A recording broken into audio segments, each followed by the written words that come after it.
Hello, and welcome to a series of videos on the model-driven CLI, which is being introduced in release 16.0.01.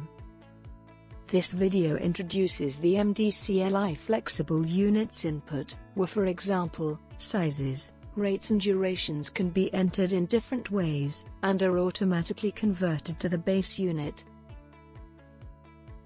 In the first example we show the flexible rates input, using a dual rate port, 111.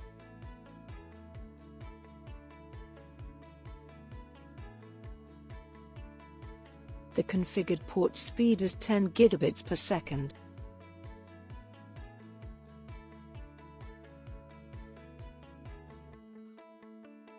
And the base unit is megabits per second. Next we lower the port speed to 1 gigabit per second, by using the flexible input of megabits per second, and gigabits per second. The input in both scenarios is converted to the base unit, which is megabits per second. We use the show port command to verify the new port speed.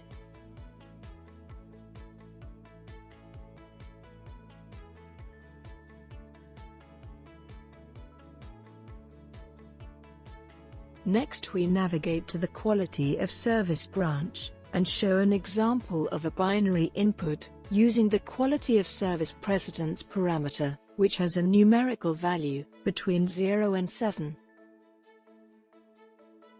We enter binary input, 1, 0, 1, and map this to forwarding class, expedited forwarding. Using the info command, we see that the binary input is converted to value 5.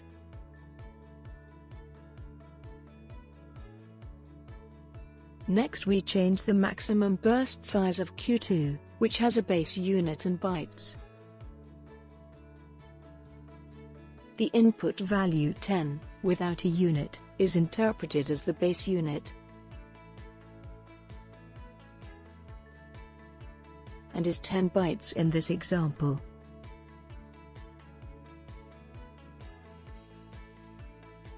When we use 1 kilobyte as the unit, we see the conversion to bytes, namely 1024.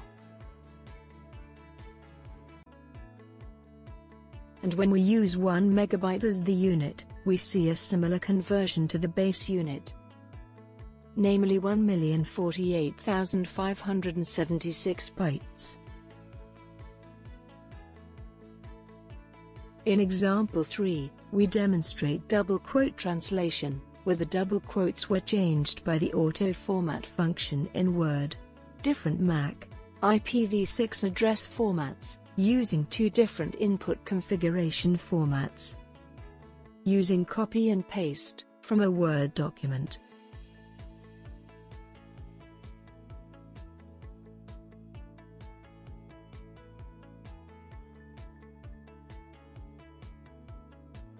With the info command, we see the format and upper to lowercase conversions for MAC and IPv6 addresses. Next, we discard all changes by using the discard command, and illustrate another input format example, using copy and paste from the same Word document.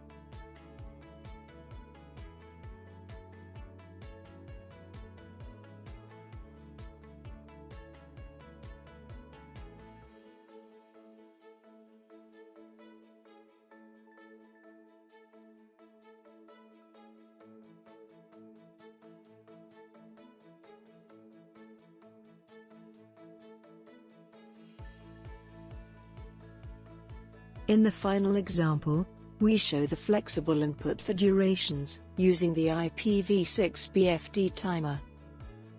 Notice that the base unit for the transmit interval is milliseconds. Next, we set this timer to a value of 1. Using seconds as the unit, we see with the info command that the input value is converted to the base unit, 1000 milliseconds. This brings us to the end of this video. Please watch additional videos, or read the documentation for more information on the model-driven CLI.